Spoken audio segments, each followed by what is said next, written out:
Good morning, my vibrations. It's V to the I to the B to the mother of 5E. And yes, we have pushed it and we're at the 36th verse of Change Your Thoughts, Change Your Life by Dr. Wayne Dyer. Now, this verse is living in obscurity. Should you want to contain something, you must deliberately let it expand. Should you want to weaken something, you must deliberately let it grow strong. Should you want to eliminate something, you must deliberately allow it to flourish. Should you want to take something away, you must deliberately grant it access. The lesson here is called the wisdom of obscurity. The gentle outlast the strong. The obscure outlast the obvious. Fish cannot leave deep waters, and a country's weapons should not be displayed. A large part of your growing up life lessons revolved around the words, notice me. You were taught that the more attention you receive, particularly for being a good little person, the more status and approval you get from your peers, as well as the adults you knew. Become number one, you were told. Earn that gold star, win that championship, get the best grades, become valedictorian, attain that letter sweater, gather up your trophies, and so on. Such lessons were all about rising to the top of the crowd and evaluating yourself based on how you stacked up competitively with everyone around you. When you change the way you think about your place in the great scheme of things, you'll discover that the wisdom of obscurity allows you to eliminate competition from your life and retreat into quiet strength. In other words, Lao Tzu is asking you to take it easy and base your view on entirely new criteria. As you do, your world will begin to reflect a gentle, low-key soul who outlasts those who measure their strength by how much status they have compared to their peers.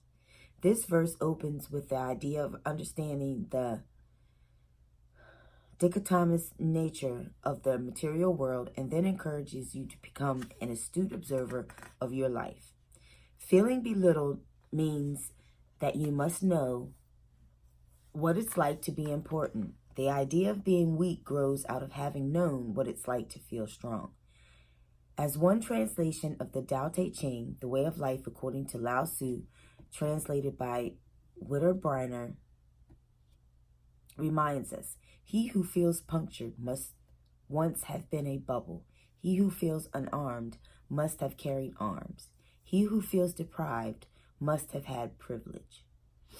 Avoid the pitfalls of feeling weak, unimportant, stressed, or fearful by transcending the thinking that got you there in the first place. Keep in mind that if you feel weak, you must have had the opposite perception of being strong at least once.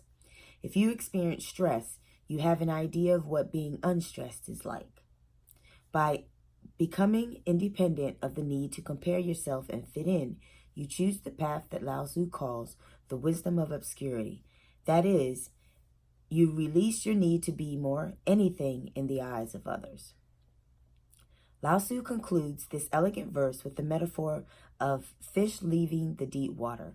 When they try to examine the surface and see the big world beyond those depths, the little guys no longer endure because they're captured by a net. Hence, you find the great lesson of the 36th verse. Stay under the radar and you'll outlast all who strive to be recognized. When you shift to this viewpoint, your desire for obscurity will surpass your need to be seen as strong and above everyone else.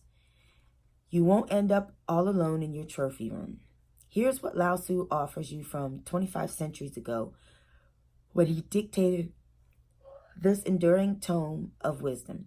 Strive to know oneness by seeking awareness of opposites. Make every effort to stay in a state of oneness in your mind. For example, if you're tired, remind yourself that you know what being rested is like. Recognize the opposing feelings so that you can know both of them simultaneously. Do this with any sensation. If you're depressed, weak, jealous, unloved, anything, the antithesis of what you're going through is within your experimental framework.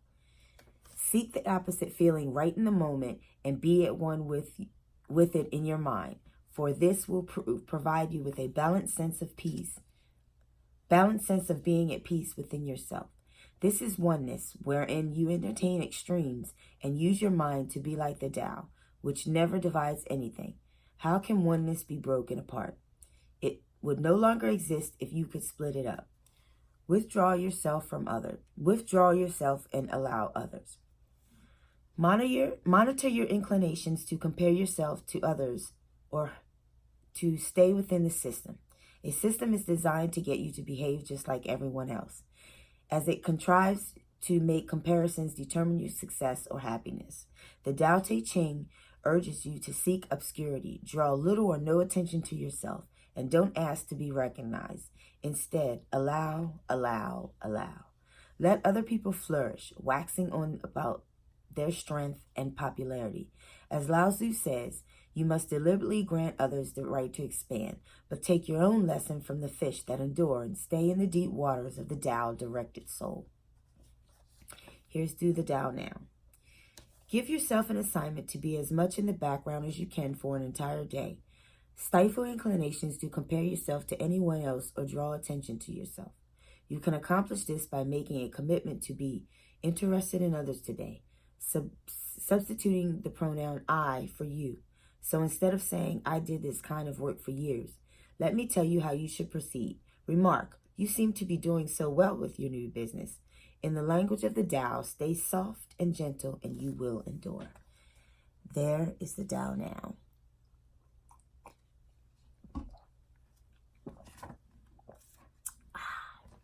Of course, I'll put the Do the Tao Now down in the description box, and I will see you for Guns and Buns and for day whatever.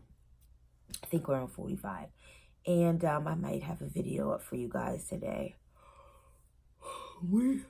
Oh gosh, we shall see. Because right now it's 6:31 a.m. Get this video up to you guys, and see you guys later. Gotta go to work.